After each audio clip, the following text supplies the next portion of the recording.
if you can see it, you can be it. And I think that people haven't seen enough board members their own age or their own race or their own sex or their own, that are neurodiverse like that. Everybody has got a perception of referees as bald white men. So that's something that has to be challenged and broken down. It was a real card in the bin moment, if I'm being honest. A player ready to headbutt another player, and he did duly headbutt him. And then he followed up with a left hook. Hello and welcome to the YesRef Podcast. I'm Olly Ballinger and with me is co-host Ben Williamson. Ben, how are you, mate? Hi, mate. Yeah, I'm okay today. Yeah, living my best life, thank you. I was told to say, so I'm good. You? Yeah, very well, thank you. Looking good in orange as always. Mate, I love it. I love the orange hoodie. Let's welcome our next guest to the podcast. Nathan, welcome. Delighted to have you with us. Thank you very much. It's a real pleasure to join you both and to see you both again, actually. And you, mate, and you. Although I'm already not on your side with the orange hoodie thing.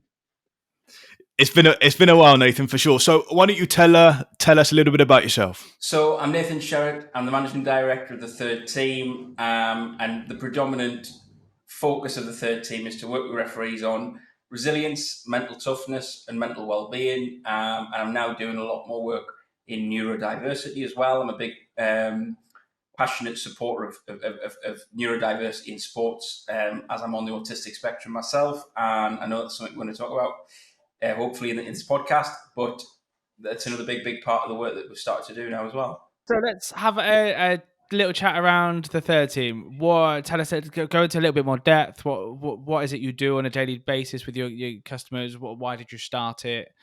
Why? Tell us why. I think I started the Third Team because I wanted to fill a gap that I'd had in my own active career. So I was refereeing under 18s game one Sunday morning. There was nothing really in the game. It was, I think, 9-1, something like that. And I was blocked, and there was a big shout goes up. When I became unblocked and had a clear view, I could see that there was a player ready to headbutt another player, and he did duly headbutt him.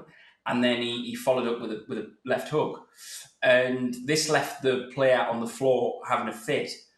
And I was left with a bit of a decision as to kind of, what do I do? Do I go towards the player who's the perpetrator, or do I go towards the victim? Well, a lot of parent spectators came on to the field of play and went straight to the victim. So I decided to go to the perpetrator and to send him off, although prison sentence might have been more fitting, I think. It sounds extreme for under 18 Sunday morning. Yeah, so I think that it was one of them things where the police came and there was forensics and all sorts. It was an unbelievable situation, and I went to the police station and gave a statement, which was probably not dissimilar to what I put in my match report. Next day, Monday morning, I went to work, the job I was in at the time. I just couldn't stop thinking about it. Intrusive thoughts, flashbacks, really unpleasant experience. I actually left my job that day. Now, it was completely unrelated. Okay. Wow. That was a build-up of something else. But when it all happens at once, it got me thinking, right, okay, what can I do here? How can I, sort of turn what has happened to me into a career? Because what had happened was, not being able to access support from my audio because he was on holiday, and I wasn't as well connected as I am now. Absolutely not. I was very much a lone ranger, picking up games here and there, existing within my own bubble. I wasn't I didn't network with other referees. Wasn't an RA member. I didn't do anything like that.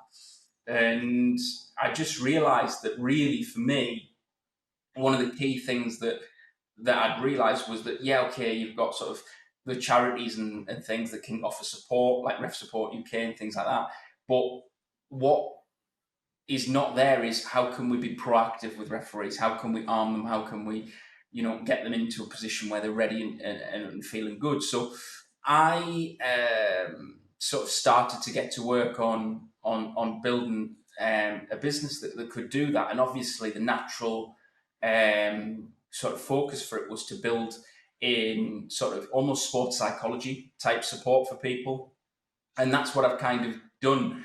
Initially, I was doing it with groups. and then COVID came and it was very difficult. So I had to change the business because it was only 9 months old at the time. And then, working with groups, and then I was expanding beyond football, and then I expanded into working with individuals, and that's largely where the bulk of the business comes now, is through working with individuals of all levels, from newly qualified to professional level referees. I've worked with them all, so it's been a really, really good and really, really useful sort of bit for me. Before And I mean, sorry, mate. no. I mean, it's really interesting. What I want to know is, was building out the third team your medicine to that incident? I don't think so. I think that it was a real cards in the bin moment, if I'm being honest, for me. And luckily, I think probably the only cards in the bin moment that I've had in my refereeing career. So I'm lucky in that respect. But I think what's important is that, like other referees who've had cards in the bin moment, is that I did go back through the bin 2 or 3 days later and I was ready to go again. And I did naturally heal. But I think that what it was a looking at a gap. I think the FA, county FA, everybody is really, really good at delivering technical refereeing support. But I think psychological refereeing support's been something that's been missing for quite a while, and it comes from different areas. It comes from academia, it comes from different places. But I felt that with my experience of being an active official, that it was something that would definitely be the right thing to do for me. How long had you been active official before that happened? How long Well, you'd been refereeing? I think it would have been about 4 years. Before I went to university, I didn't really take refereeing as seriously as I do now. In terms of I've learned a lot, and I've become a lot more aware of other officials and everything that's going on in officiating now. And I'm well connected with other officials through the RA, through various other different bits and pieces of stuff that I do. So I'm aware of all of that now. Before that incident, really, I was still not in that place, and I was very much refereeing on my own. Had never been an assistant referee on any games. Never done anything, just doing youth football all the time. Probably didn't really know how to referee properly. Yeah, we were saying on a previous podcast that it takes like a couple of years. Like no one starts off as a good referee, right? It takes 3, 4, maybe even longer years to like master your trade or be comfortable, like be consistently being able to referee a game of football. So if you're saying this happened in your first 3 or 4 years, like it's probably fair to say that we don't really have the skill set to be able to manage that scenario, manage everyone's expectations. How old were you at the time? Probably 19 or so. So I was a little bit older than probably what a lot of referees. I started at 16, and but I did very much get the feeling that had it been a 14 or 15-year-old newly qualified official, then that could have been, Huge problem, right? Yeah, end of the career. Yeah. I mean, it's really interesting because, I mean, I'm probably more of a closed book than I am an open book, and fortunately, I don't think I've had a cards in the bin moment, but I've definitely had those thoughts around, am I enjoying what I'm doing? Because you come off games sometimes and you go, okay, it was a dead rubber game. There was nothing on it. And maybe I was an assistant referee at the time. I did my job, but because the game didn't provide that level of excitement or the competitiveness, I went out there, put my flag up a few times, and I walked away and was like, I mean, that was okay, but there's a point, certainly as you get older in life, where you go, and am I getting from this what I want? Because we don't referee for the money. It's a nice bit of pocket money to cover the expenses, but it's in moments like those where you feel very closed off, I think, from the world. And it's like, it wouldn't do you any harm to talk about that feeling. But I think naturally, and I speak for myself here, that's quite hard.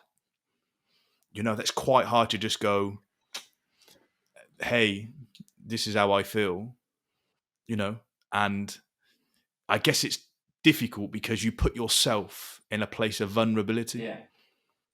And how do you trust the person that you're sharing it with isn't gonna, come and bite you on the backside with it, Yeah. I think it's interesting though, because obviously Ben and Ollie, we both involved in the professional game, respectively. And what I find is that the clients I've worked with, particularly in a one-to-one capacity, I find that they're the most difficult people to actually access. How can I help you equally? So to trying to find out, you give me a vague reason of why you kind of come to work with me, but what can I really do? How can I add value? How can I make a difference to your career so that you find less weight in your thoughts around certain areas of what you're doing? And so I think that that's something that I find with the higher level operators that I've worked with, particularly those in the professional game. How can I help you? Because they have had such an elite mentality, so switched on, so focused, haven't given nothing away to nobody, been in a competitive environment to get promotions, maybe only 3 or 4 officials getting promotions. And all of a sudden, I'm asking you to actually come and be slightly vulnerable with me and to tell me what are you worried about? How can I help you? How can I support you? What do you really want to work on? And sometimes it's hard for them to give me a pinpoint direct answer. We'll go around the houses, but eventually they'll open up and we'll see what we're trying to do and we'll work together. And I think that, it doesn't surprise me that, you talk about yourself that way because you've been successful in refereeing. And that's part of, I think, what kind of is involved in that process.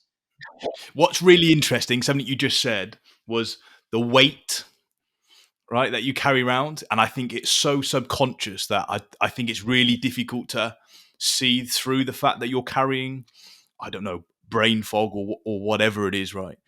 But I reckon that will have an impact on one's ability to officiate, because you need to have a clear mind and you get split second to make a decision.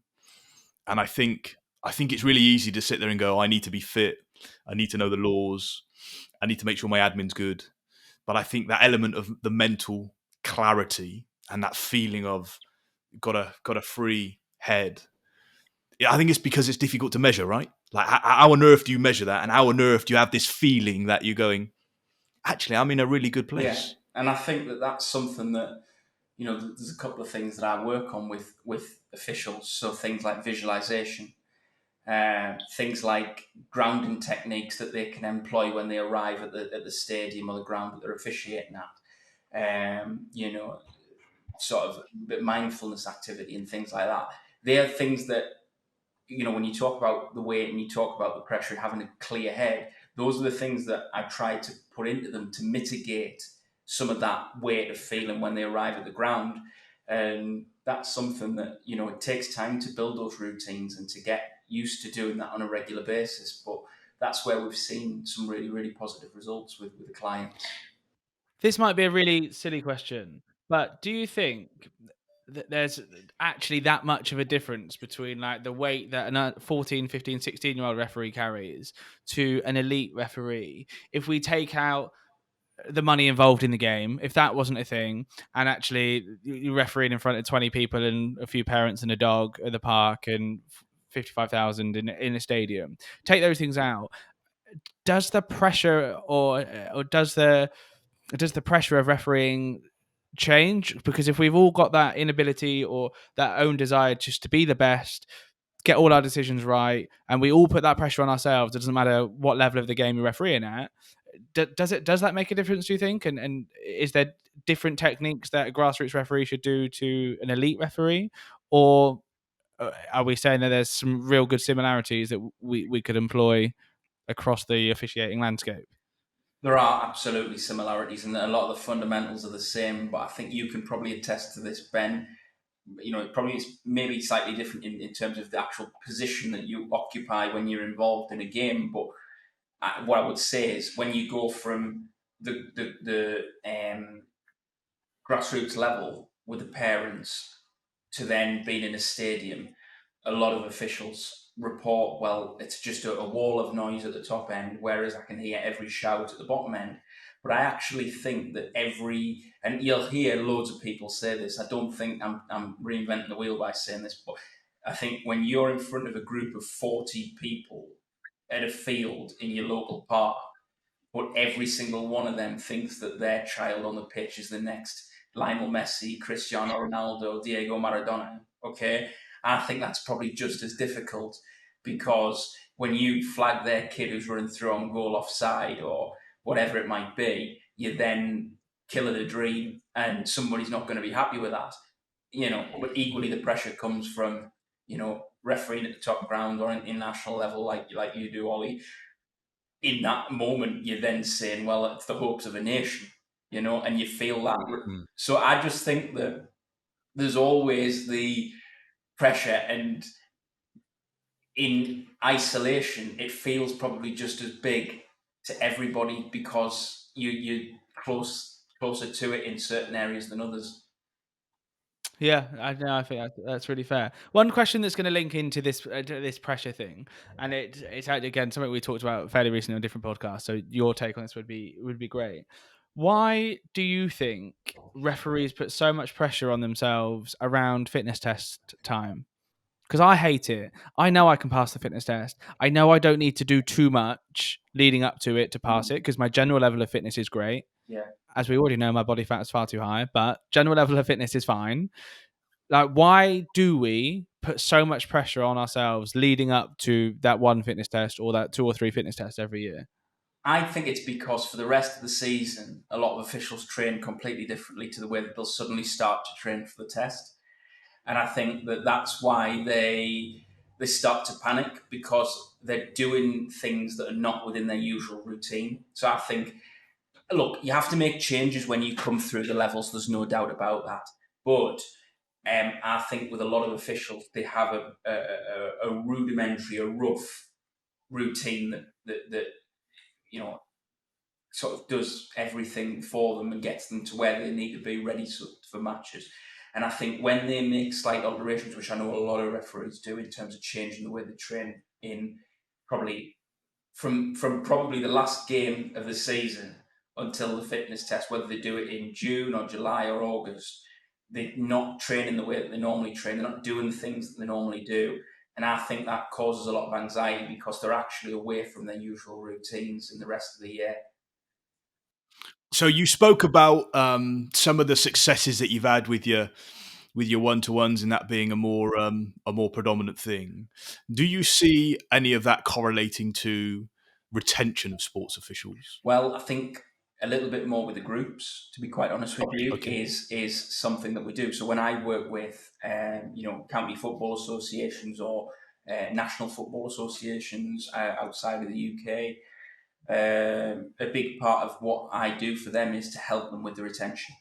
And it's not just football associations; it's other types of things. But we're looking at trying to work with people in groups and work with groups of referees, because sometimes I'll get referees that'll actually sometimes I'll get referee managers that'll say, I'm a bit worried about my referees.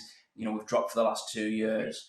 I'm not getting as many referees promoted as I would like. All of those KPIs for the referee managers in their jobs, they're almost saying, can you help me basically achieve my KPIs? But in reality, it's that some of the referees don't know how they want to progress, don't know how they feel maybe sometimes comfortable in the level that they're at and refereeing the type of football that they're refereeing. And so it can be a real challenge. But what I've also had probably, as an aside, you talk about the one-to-one stuff. I can think of one referee, a US referee that I work with based in Chicago, and she literally came to me and said, "Look, I'm ready to go. I want to work with you. It's my one last shot, and I'm ready to pack up." And that official now is officiating in the I think it's MLS Next or whatever the competition is at the bottom. So to actually go from I'm ready to give it all up to being on the fringes of the professional level in the US is something that's one of my real probably biggest successes because it was one of my first clients that I had in a one-to-one sense that then we've had a good level of time to measure the success with. So I think with her, she loves it. She's so motivated. She gets frustrated when she doesn't get appointed now to games when she's missing rounds of fixtures and things like that. She, when we had a session earlier this week, and she's saying to me, "I want more middles. I'm getting sick of being a fourth and all of this."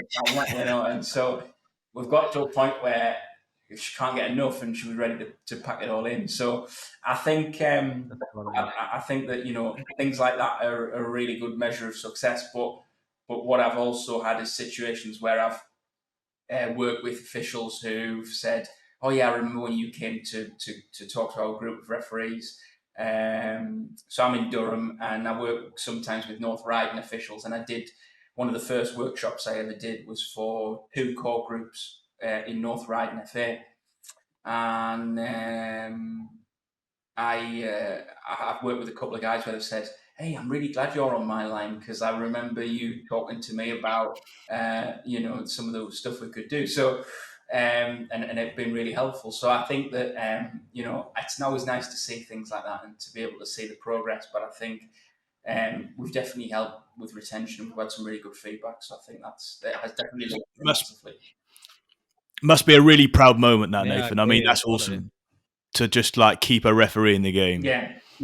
No matter the sport, right, or no matter the geographical location either. Yeah, to keep another referee refereeing is great. What do you find is the reason why people are ready to put their cards in the bin?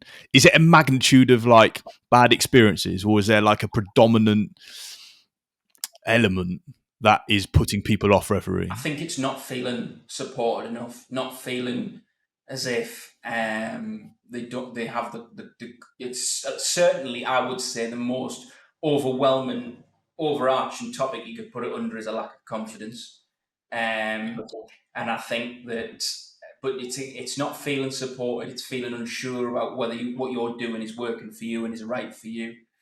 And I think that for me, that's what it's kind of boiling down to more often than not, I think. Okay, and if you was to turn around to someone and go, "Hey, I think you're doing good," or "I think you've done okay," or "I think you're doing excellent," after a game, do you think that is a contributing factor to support, or do you think that is a vain metric that actually doesn't help? Well, I think you need to find somewhere in between, sort of saying that, but also then slightly reinforcing it with a couple of things that you think they might have done well, because then that means that they'll take heart from that, give them confidence from that, and it means that they'll want to try and do it again in games. So what I think about is my role as a county FA mentor.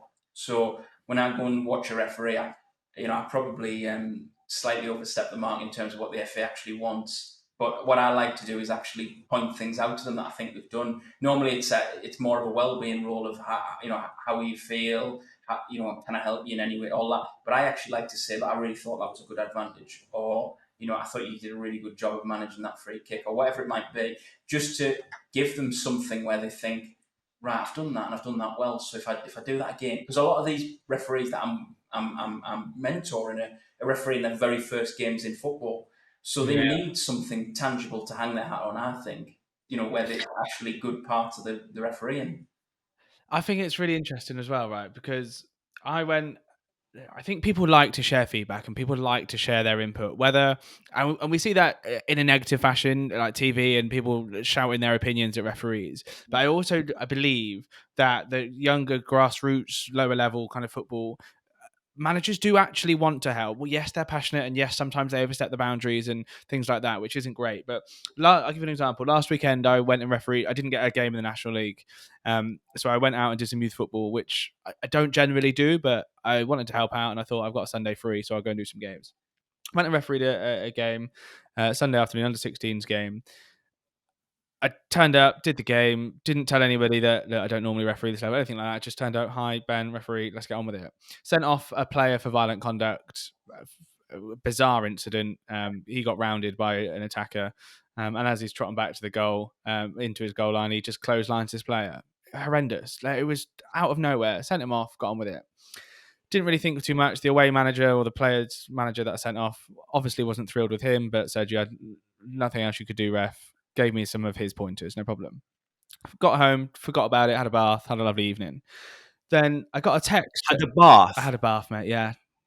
That's what you do after He's a like a game. 1980s footballer. He likes to have a bath. And when he's in the National League, he likes to get the fourth official, the referee, and the other assistant all in there like an FA Cup 80s photograph. Yeah, we all jump on a FaceTime and talk about the game in the bath. No, we don't do that. We don't do that. But I checked my phone and I had a text from the manager, right? And I'll get it and I'll read it to you because it was fascinating that he wanted to share that opinion, I think.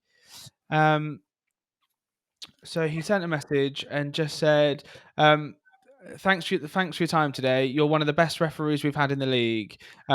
Thanks so much. I thought you handled the difficult situation really well. And I've not gone poking. I've not asked him for any advice, not asked for any feedback. But the fact that he'd got home after the game, thought about it, he must have had a million other things to do. But is that his way of trying to share some good feedback, but keep a referee in the game because he doesn't know how that's affected me, or if I'm now having some challenges around, do I want to be involved in this, or did I do the right thing, or whatever, because I've turned up referee the game and gone home. Yeah. So I just think that's really nice that he's wanted to do his bit to go, you were good today. Yeah. I think that's really nice. And I think, does that happen enough in sport to help referees? Because to me, yeah, fine, it was nice. It's not going to change the world for me whether I go out and do my National League game or my PL2 game Tuesday night. It doesn't make a difference to me. Maybe because I'm Brazilian, I've done this 16 years. But to another referee who's 17, 18 and turned up and has the same incident, that has to be really nice to get that text, to get that feedback, to get that message. Should we do more of it, do you think? Well, I definitely think it should be. We've talked about the respect campaign and all of those things. Is there an incentive for managers to be complimentary to referees? Because I think most of the time, any feedback that does come to referees is the exact opposite. And the question I've got for you, Ben, though, here, I'm going to turn interviewer on this podcast. No, go ahead. Did you find it difficult not to talk while the game was playing? Because I spoke to a championship referee not so long ago who did a grassroots game on a weekend off, and he was finding it incredibly difficult not to basically commentate on the game as if he had a comms kit on and was talking to colleagues. Did I find that difficult? Probably not, because I probably did it. Right. I haven't thought about it, but I think because that's what I do. I talk through the game. Yeah. We have the comms kits. We do that. If there's no foul, I'll quietly say clear, good, whatever. No, I don't think I changed too much of what I've done in the National League to what I did Sunday afternoon, because I know I would have talked to myself. I mean, I can relate to that, Nathan. Like when I don't have comms, I all of a sudden feel naked. Right. You feel naked. That's actually really interesting. Well, only because I've all of a sudden got used to it. Yeah, okay. No, I understand that. So when I now don't have it, you've got to consider it as the way you approach your game. Yeah. There is definitely a clear contrast between having it and not having it. And I think that's probably the same though. Is if you're week in, week out refereeing top level stuff, and then you go and do a local level grassroots game, you're expecting we deliver a standard to this week in, week out, right? And the game might be slower. They might not be as technically skilled. We're all there because we love the game, right? So it will always feel different. Yeah. Won't it? Pre-season, this pre-season gone, I work with 2 PGMOL referees, and we use comms. And one of the games I was AR1 and one of the games I was AR2. And I really, really struggled in the game I was AR1 because of my autism. I couldn't focus on 2 conversations at once. So when the dugout was saying there was no fourth official. When they were saying we want a substitute, I was ignoring them. I just didn't hear it because all I could hear was the comms. It wasn't so much of a problem when I was AR2, but if I ever got to the level of you two, I would have to constantly not be on dugouts. Otherwise, I would never be able to perform the duties of a senior assistant.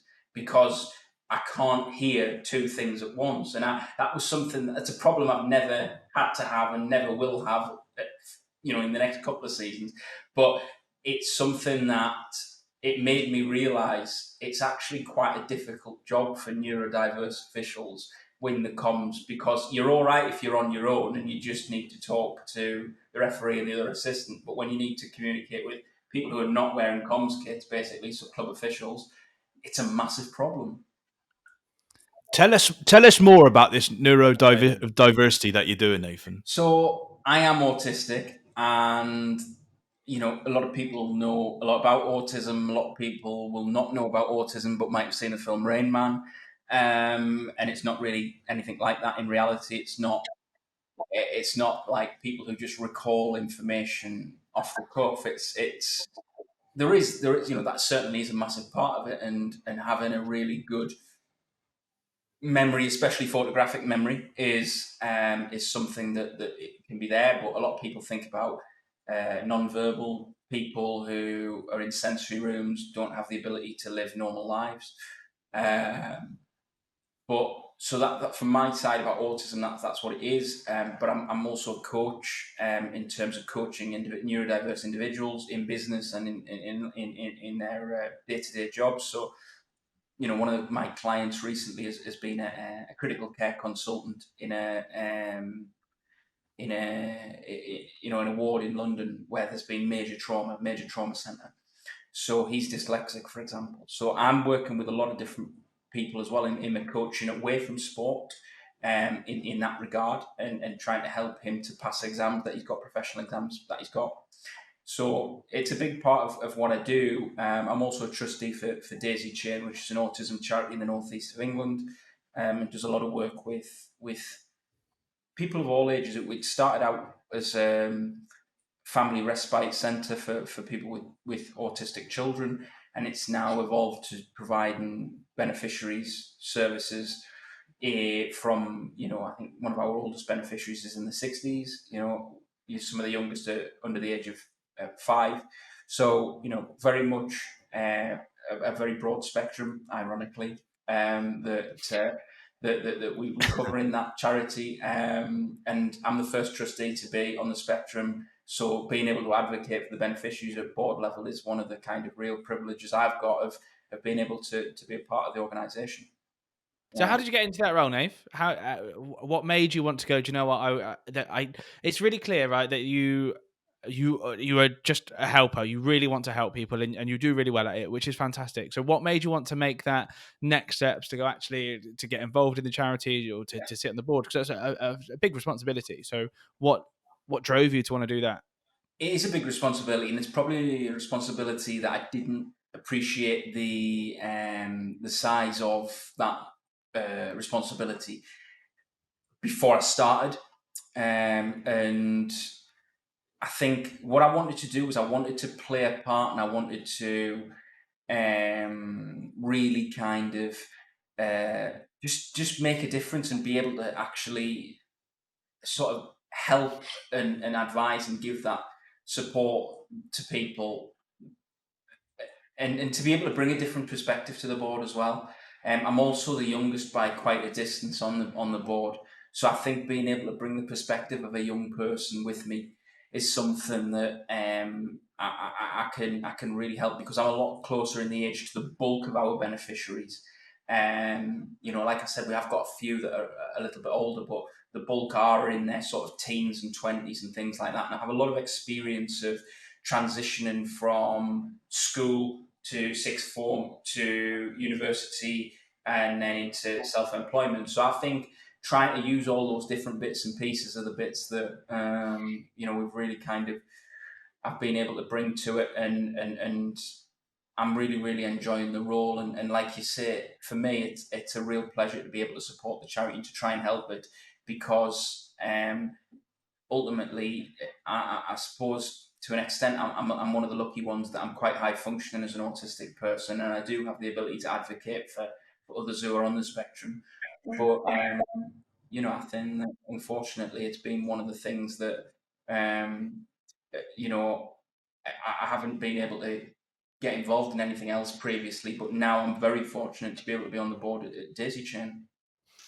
Yeah, I think that's amazing, and it's so cool that you can bring so many different perspectives with you because of your younger age, being on the spectrum yourself. I think that's really really cool. And I just wonder why, if we look at other clubs, other organizations, generally board of directors, that they all seem to be older in age generally. Why is there not enough positions for younger people or people with different experiences to get into these roles? Because you must bring to the Daisy Chain board something totally different to the rest of the trustees, I would assume. And I think that's probably then relatable across the FA, across the county FA networks, across club levels, across competitions. You don't generally see that the people that the decisions are being made about on those boards helping make those decisions, right? Like, why is that? Well, I can't tell you why it is, but what I can tell you is that, for me, I'm mixed race as well as neurodiverse. So I think you don't see enough mixed race people involved in board level decisions and things like that. I think that's something that's sadly lacking. But what I do also feel is that, I have seen it can be quite intimidating. And I think, we've talked a lot about the resilience stuff that I do with referees and stuff like that. I think I'm quite a resilient person overall. So I think I have almost a slightly bullish approach to the way that I take things. And I'm not, and it's probably a little bit through refereeing as well. So we all know as referees, we make unpopular decisions, on the field of play. And we have to not care what people think about that penalty we've just given or the decision to send that player off. And I think part of that does come into it at board level, because I think a lot of young people are intimidated by a lot of the typically older, whiter faces. And this is like, we talk about diversity in refereeing. Everybody has got a perception of referees as bald white men. So that's something that has to be challenged and broken down. But I think what we're talking about in terms of the board level of all these organisations, the FA, Daisy Chain, whoever it might be, is there's a lot of intimidation, a lot of people feeling that they don't get to have a voice because they've always been told that they're not there or they've never been able to see. One of the big phrases that I've seen come from the real explosion of women's football since the Euros last summer is, if you can see it, you can be it. And I think that people haven't seen enough board members their own age or their own race or their own sex or their own, that are neurodiverse like them, So I think it's about showing people that it can be there, but it's also about, when you actually get into these meetings and you're sitting around the board and you're having your board meeting, it's about not worrying, sitting there thinking, if I give an opinion here, is everybody going to think I'm a bit of a knob? You've just got to think, right, I'm actually going to give my opinion. That's my opinion. If everybody else disagrees, then so be it. But I've put my opinion across, and that's what I fundamentally believe, given my experiences of what we're talking about. One of the questions I was going to ask, Nathan, was how do you know if you're autistic? And then follow that up with, what do you do if you know that you are and you want to seek support? Because I think there, for me, are the two challenges, right? Yeah. So I think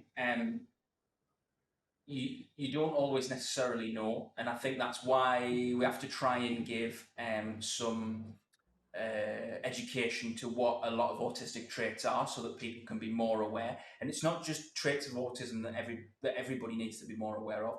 It's traits of ADHD, it's traits of dyslexia, it's traits of dyscalculia, it's all forms of neurodiversity there needs to be more awareness of.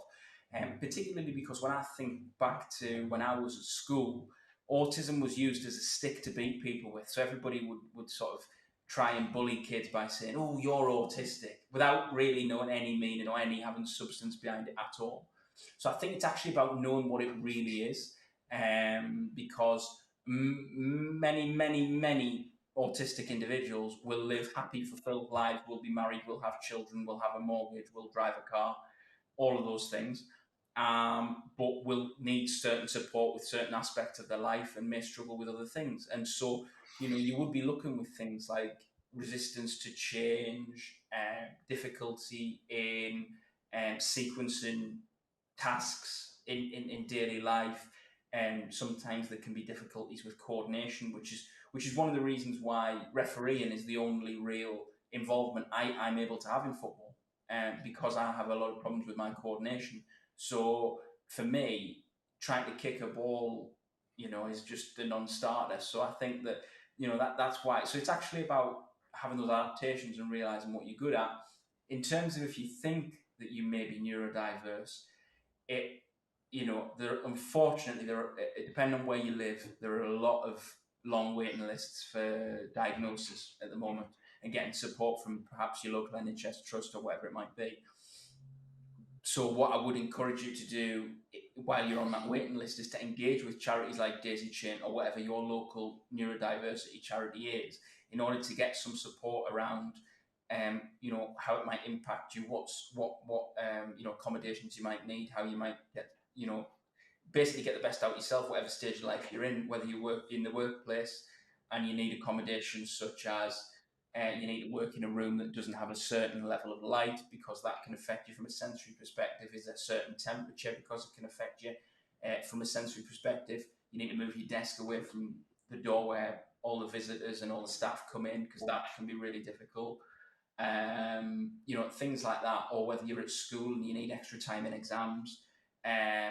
There's a lot of different things that you can need at different stages of your life to help have accommodations for some of the neurodiverse traits that you have. I want to just wrap that up into something that might help me personally from a developer's course, because what I'm seeing through delivering my free courses, that there's a lot more neurodiverse young people coming through the courses, which I think is fantastic. Is there a couple of things that we as tutors and developers could probably think about better? Because I know recently on a training course we had some input which was really helpful. Yeah. Maybe there could be some more. So is there a couple of things from your personal point of view that just some really small things that we could do to help, and like just delivering the referee's course? And is it right to go and ask that young person, like, over the next you're going to be with me for a day and a half, 2 days, whatever the makeup of the course looks like, what do you need from me? How can I help you understand it better? How can I deliver it better? Is that okay to ask that question?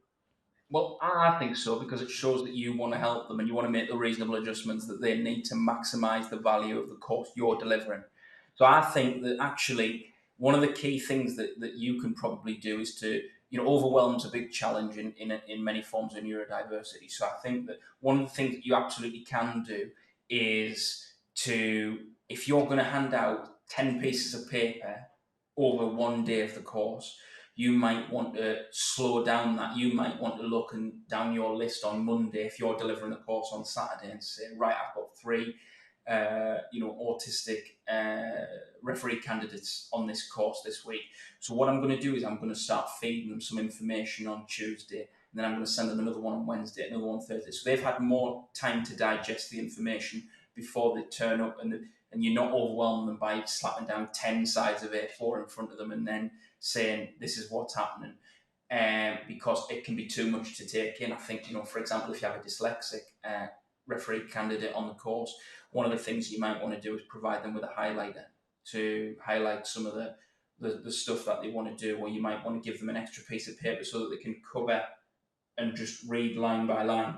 So things like that can make a massive difference to just the sort of the basics of the basic referee's course, which has changed a lot since I did it. I know that, so I don't know. I can't profess to know how it works inside and outside, but certainly I know that little things like that, where they're going at a longer pace and not overwhelmed, will massively help them take on board the information that they need, so they can be successful when they go out there and do their first 5 games. Yeah, I love that. I think that's really cool. Thank you. That was a really selfish question, and hopefully that helps somebody else. But yeah, I think that's really cool. Hopefully that'll help everybody who listens. Yeah. I think we could talk about this for hours, Nathan. I think some of the work that you're doing is incredible. I mean, just some of the sports psychology work is really interesting, and it doesn't have to make you think like personally as a referee, because I think we all want to do everything a bit better. And as I said at the start, you can always do your nutrition and your fitness and your laws and your reviewing clips and your decision making, but the psychology, I think, is often forgotten, but it's definitely growing. So it's definitely made me think. And then what you're doing with the neurodiversity, I think is awesome. And I think the more that we can talk about that and make that transparent for everybody and just enhance everyone's knowledge that little bit more, I think is the way. I think is the way it should be. So please don't stop. Keep going. The question for the third team is: what does your plans look like for the future? Where are you going? What do you want to do? I want to keep working with as many different referees as possible. One of the best things about my job is, I'm sitting talking to you from in front of my laptop now, and one of the best things that I can say about the job is that I can be in Australia in the morning and in the US in the evening, and pass through Europe through the middle of the day, and I love that. I love that. It's brilliant. It's one of the best parts of the job, and so that's why for me I want to keep working in different countries. I want to keep working with different people. What I love as well is I've worked with lacrosse officials, I've worked with cricket umpires, tennis umpires. Every new sport. In November I'm going up to Scotland to address the panel of rugby referees up there in Edinburgh.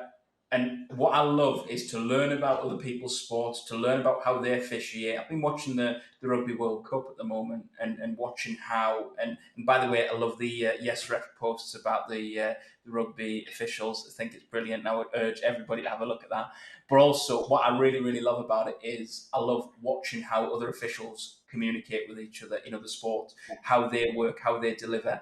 And so for me, that's one of the best parts of the job as well. So I want to keep working with different sports. I want to keep working with different officials from different countries, learning from them. It's almost as if I'm supporting them, but I'm also getting a free lot of information that dictates how I'm going to do things better myself. So you learn from everybody who's a client, you learn from everybody you meet. And so I just want to keep doing that and having a wonderful experience and hopefully do it on a grander scale because it is a business for me, and it's a business that I want to grow and want to make it as successful as possible and help and positively impact as many people as I possibly can too. I think Ben and I can relate to that because we have 18 sports on the YesRef platform today, and if we go back 4 years, we probably didn't know half of what we knew about these different sports today. And it is an insight, it is an eye opener, and it's also fantastic because it shows you how refereeing is done in a completely different way. And actually, there are things that you can pinch from other sports and move into maybe what you do yourself. So I can completely relate to those different sports, and they continue to grow, right? I didn't know much about korfball when I started YesRef, but I think the game of korfball is fascinating. It's a cross between basketball and netball. And for any korfball enthusiast out there right now, if I'm doing anything wrong, I apologize profusely. But we've got it's a mixed game between 4 male and 4 female, and it's that cross between basketball and netball, and it's a team sport originating in the Netherlands. So fascinating. I mean, I love it. Just learning more. So. Well, I didn't even know what it was until you just said it. So you've taught me something already. So, Nathan, we have a kind of final question that we're asking all our podcast guests. Yeah. So, if we could hand you a magic wand and you could do anything you wanted with it, what one aspect of refereeing or officiating would you like to change and why? I think the one thing that I would like to change is I would like to change. I feel almost silly for saying this, but I would like to change the way that officials are sort of made to stand out alone at the end of the game. I think they should be allowed to walk off the field and play with the players. Now, I know that there's obviously a safety aspect to that, but what I think is the reason why you would change it is I think it sometimes puts referees in an uncomfortable position when they have had contentious issues within a game. So I think it's largely unhelpful and unhealthy. However, I do appreciate But what I've noticed is that in other sports, for example, cricket, you'll see the third umpire or whatever it might be standing on the pitch in the interval, lunch break, tea break, things like that in cricket. And so I know that it would mean probably maybe more officials would need to be appointed to all games and things like that. But could another official who hasn't actually been involved on the field stand at the end to make sure there's no misconduct and the referees walk off? I know it's a bit of a complicated change, magic wand that I'm bringing, and a bit niche, but I think the reason why I do it is from a not getting hounded and booed and called all the names under the sun perspective when a contentious decision's being made in a game. Yeah, I love that. I love that. That's why I love the question, because there's so many different things. But I think, that also at the end of a football game, for example, there'll always be generally be a few players that don't come and shake your hands because they're annoyed about the game or whatever. And I think if everyone could come together and stay together, shake hands, and walk off together, it almost shows a bit of unity around. Yeah, it's okay that we don't agree with your decisions. That's why you're here, and it's a job that nobody really wants to do, right? But if we can all just kind of, the game's finished now, it's not going to change, nothing is going to be any different now I've blown the final whistle. Can we all come together and walk off as a show of defiance that we're all here because we love the sport together? I think that's really cool. But it would also, as you say, be a challenge because emotions are involved and jobs and all sorts of stuff. But a fascinating answer. I think that's really cool. Thank you. Nathan, it's been a pleasure. Thank you very much for giving up your time today. We've thoroughly enjoyed it, and as I said, could probably talk to you all afternoon on this topic. It's been great. So thank you. Thank you so much for having me. Where can people find you, mate? Have a 20-second plug of where we can get hold of you, socials, all that sort of stuff. TheThirdTeam.co.uk will lead you to the website, and really want people obviously to visit the website, and when they're there, try and sign up for the Third Team blog to their inboxes. It's a blog that we've done. I write it every Friday, or it's released every Friday. There's over 200 on there now. You haven't missed a Friday yet, have you? I've not missed a Friday yet, no. First one was the 6th of September 2019, so over 4 years later, we're still going. Never missed a Friday, so I'm still keeping that going. I don't know how many consecutive weeks it is, but I know that it's over 200, and really, really urge people to do that. And of course, they can connect with the Third Team on LinkedIn, Facebook, Instagram, and X or Twitter or whatever it's called this week. And please, happy to have people reach out and sort of send messages and see how we can help them, because it's one of the beauties of the job. Quality. Thanks for that, mate. Thank you so much for your time today. Really appreciate it. And we will see you very soon. Thank you.